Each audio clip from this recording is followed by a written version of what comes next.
Hey, welcome back. So we're going to go quantitative now. So up to now, we've really been pretty qualitative. We've said concentrations, we can express them as saturated or supersaturated or unsaturated. We're not using any numbers.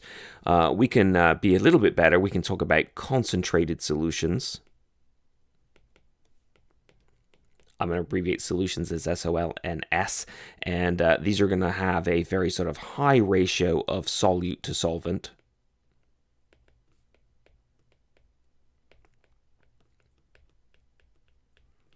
As opposed to, say, a dilute solution. A dilute solution will have a low ratio of solute to solvent. So, you might buy concentrated orange juice at the grocery store, so there's a lot of sort of the orange essence in there and a lot of water, and you dilute it down by adding water. So it's much cheaper to buy it that way.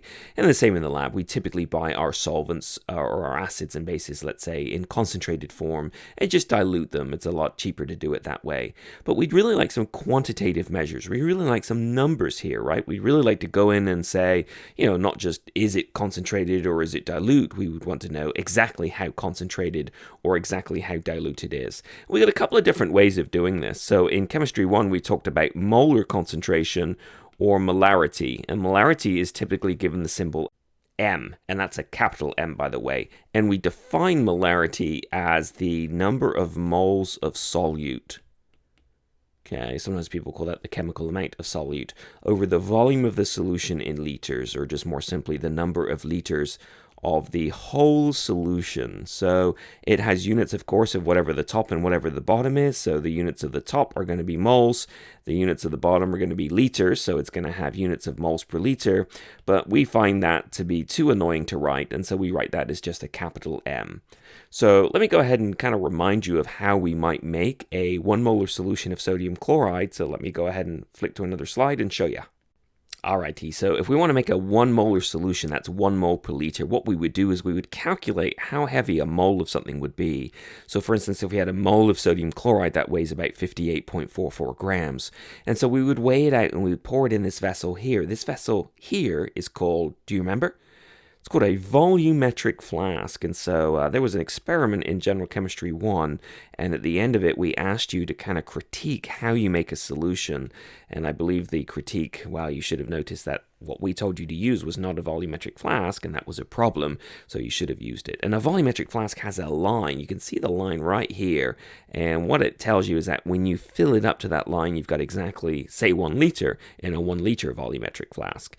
So the way you do this is you weigh out a mole of substance, you add it quantitatively, that is, it all goes in there, you don't spill any, and then you add water until it reaches this line, and at this point here, you've got a 1 molar solution.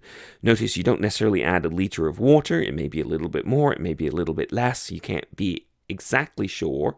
It seems obvious that it would be slightly less, but that's actually not always the case. But anyway, at the end of the day, you've got 1 liter of solution, and inside of it, you've got 1 mole of particles. Now, if you're a chemist, this is the typical solution that we're working with, right? We typically work with molarity, and you might say, well, if it's so awesome, right, if chemists really love it, then why are we going to discuss any other concentration unit? And it turns out that there's a couple of problems with molarity. One major problem is that as you change the temperature, the solution volume will change. So if you make this solution on a cold day and you look in the lab the next day, the solution level is actually a little bit above 1 liter, which means that the molarity is actually a little bit smaller than 1 mole per liter because now there's a larger volume it's dissolved in, which means that it's become diluted. And if you make it on a warm day and you come back on a cold day, the volume will be lower, and because the volume is lower, when you calculate the molarity, it will be a little bit greater than 1 mole per liter. It'll be a little more concentrated. So that is one major problem with molarity, is that the concentration changes with temperature because the volume of the solution changes with temperature.